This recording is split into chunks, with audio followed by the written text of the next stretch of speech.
রাধে কৃষ্ণ গুরুজন, সবাইকে আমার প্রণাম। আর আমার শ্রীকৃষ্ণ নামের প্রচারের আজকের গল্প শ্রী গঙ্গামাতা গোস্বামিনীর জীবন। সবাই বলে যে ভগবানের চেয়ে ভক্ত বড়, তেমনই একজন ভক্ত গঙ্গামাতা গোস্বামী। তারই জীবনের কাহিনী আজকে আপনাদের কাছে সামান্য তুলে ধরা। আপনাদের ভালো লাগলে আমাকে অবশ্যই জানাবেন, লাইক কমেন্ট সাবস্ক্রাইব করবেন। আমার কৃষ্ণ প্রচার, কৃষ্ণের বাণী প্রচারে আমাকে সহযোগিতা করবেন। বর্তমান বাংলা রাজ্যে একসময় রাজা নরেশ নারায়ণ শাসিত রাজ্য ছিল।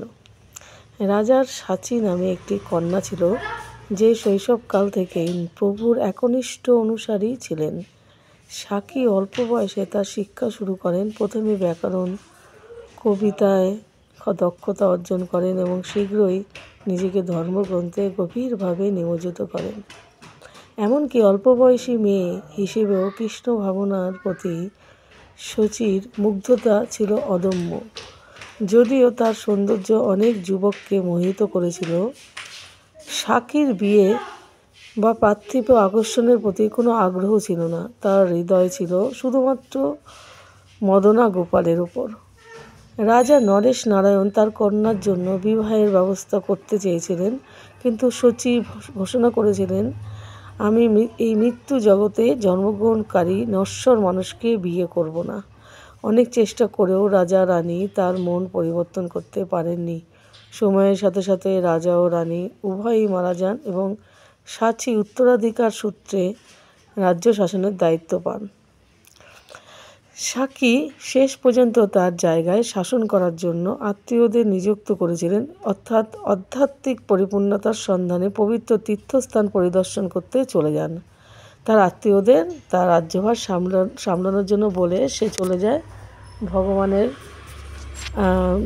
স্থানে। তার ভ্রমণ তাকে জগন্নাথপুরীতে নিয়ে যায়। সেখানে তার বৃন্দাবনে আরও যাত্রা করার ঐশ্বরিক অনুপ্রেরণা ছিল। বৃন্দাবনে তিনি হরিদাস পণ্ডিতের সাথে দেখা করেছিলেন।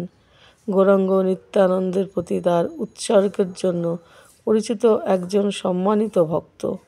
তার আধ্যাত্মিক শক্তির দ্বারা মুগ্ধ হয়ে সাকী তার নির্দেশনা এবং করুণা চেয়ে তার পায়ে পড়েছিলেন। হরিদাস পণ্ডিত তার আন্তরিকতা পরীক্ষা করে তাকে বলেছিলেন, একজন রাজার কন্যার পক্ষে বৃন্দাবনে নর্ম ভক্ত হিসেবে বসবাস করা সহজ নয়। সামান্য খাওয়া ও আরামও নেই সেখানে। তোমার জন্য ভালো হবে ঘরে বসে পুজো করা। নিরুৎসাহিত সাচী তার অটল দৃঢ়তা প্রদর্শন করেছেন, কঠোরতা এবং ভক্তিপূর্ণ জীবনকে আলিঙ্গন করে। তিনি তার রাজকীয় পোশাক, অলঙ্কার সব কিছু পরিত্যাগ করে দিয়েছিলেন। সাধারণ পোশাক পরেছিলেন, তার গুরুর সেবায় নিজেকে উৎসর্গ করেছিলেন। হরিদাস পণ্ডিত অবশেষে তাকে নির্দেশ দিলেন, যদি আপনি সত্যিই সমস্ত অহংকার ত্যাগ করে ভক্ত হিসেবে জীবনযাপন করতে চান, তবে আপনি ভিক্ষা করে বোঝো জুড়ে ঘুরে বেড়াতে পারেন। তার গুরুর কথায় আনন্দিত হয়ে সাচী এই ত্যাগের জীবনকে আলিঙ্গন করে। বৃন্দাবনে ঘুরে বেড়ায় এবং ভম্বলের মতো ভিক্ষা করে।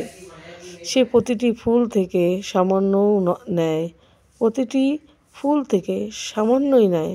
তার ভক্তি তপস্যা বৃন্দাবনের বাসীদের বিস্মিত করেছিলেন। তার দুর্বল স্বাস্থ্য ও শারীরিক ক্লান্তি সত্ত্বেও সাকী তার আধ্যাত্মিক অনুষ্ঠানে প্রতিশ্রুতিবদ্ধ ছিলেন।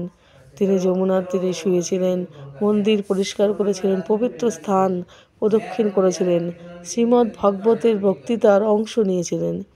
তার আন্তরিক ভক্তি দেখে হরিদাস পণ্ডিত তাকে মন্ত্র দীক্ষিত করার সিদ্ধান্ত নেয়। হরিদাস পণ্ডিতের আরেকজন শিষ্য ছিলেন লক্ষ্মীপ্রিয়া, যিনি প্রতিদিন কৃষ্ণের 3 লক্ষ নাম জপ করতেন। তিনি লক্ষ্মীপ্রিয়াকে রাধাকুণ্ডে শচীর অনুশীলনে সহায়তা করার জন্য পাঠিয়েছিলেন। একসাথে শচী ও লক্ষ্মীপ্রিয়া প্রতিদিন গোবর্ধন পাহাড় প্রদক্ষিণ করতেন, গভীর ভক্তিপূর্ণ জীবনযাপন করতেন। অবশেষে হরিদাস পণ্ডিত শচীকে জগন্নাথপুরীতে ফিরে যেতে এবং শ্রী চৈতন্য মহাপ্রভু শিক্ষা প্রচার করার সময় তার ভজন চালিয়ে যেতে নির্দেশ দেন। জগন্নাথপুরীতে প্রত্যাবর্তনের পর শচী সার্বভৌম ভট্টাচার্যের পুরনো বাড়িতে বসবাস শুরু করেন এবং সেটি ভেঙে পড়েছিল। তিনি শ্রীমদ্ ভাগবতমের উপর ক্লাস দিতে শুরু করেন। তার গভীর ব্যাখ্যা শুনতে আগ্রহী অনেক ভক্তরা আকৃষ্ট হয়ে শীঘ্রই তার খ্যাতি ছড়িয়ে পড়ে চারিদিকে। এমনকি জগন্নাথ পুরীর রাজা মুকুন্দ দেবও তার কথা শুনতে আসেন। গভীরভাবে মুগ্ধ হয়ে তিনি তাকে প্রশংসা করে কিছু দিতে চেয়েছিলেন। সেই রাতে ভগবান জগন্নাথ রাজার কাছে স্বপ্নে আবির্ভূত হন। তাকে নির্দেশ দেন সূচকে গঙ্গার তীরে একটি স্থান দেওয়ার জন্য। যদিও সাকি প্রথমে মেনে নিতে অনিচ্ছুক ছিলেন, তবে শেষ পর্যন্ত তিনি রাজি হয়েছিলেন। প্রভুর ইচ্ছাকে উপেক্ষা করতে চাননি। রাজা তার নামে সাদা গঙ্গার তীরে একটি পবিত্র ঘাটের নামকরণ করেছিলেন। তাকে রাজকন্যা হিসেবে স্বীকৃতি দিয়েছিলেন, যিনি চৈতন্য মহাপ্রভু শিক্ষা ছড়িয়ে দেওয়ার জন্য সব কিছু ত্যাগ করেছিলেন। মহাভারণী স্নানের দিনে শচী গঙ্গা স্নান করতে চেয়েছিলেন, কিন্তু জগন্নাথ পুরী ছেড়ে যাওয়ার জন্য তার গুরুর নির্দেশ মনে রেখেছিলেন।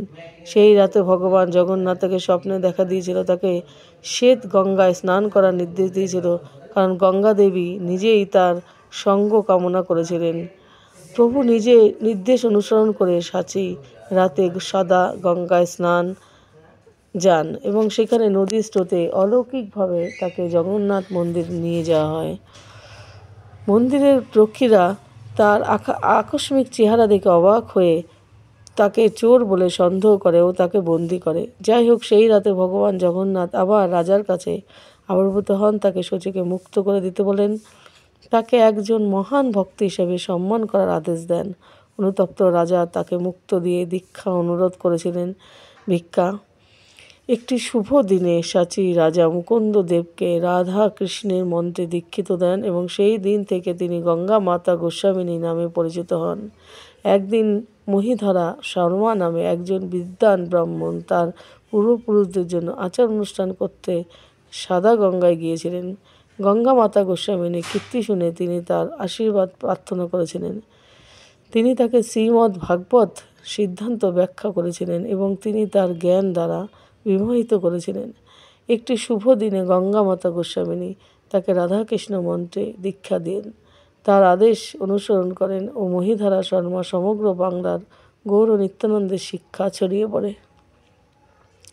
আমরা এই পাঠ পড়ে গঙ্গামাতা গোস্বামিনীর কাছ থেকে কী শিক্ষা পাই? আমরা এটাই শিক্ষা পাই, গঙ্গামাতা গোস্বামিনীর জীবন আমাদের অটুট ভক্তি, নর্মতা এবং ত্যাগের শক্তি শেখায়।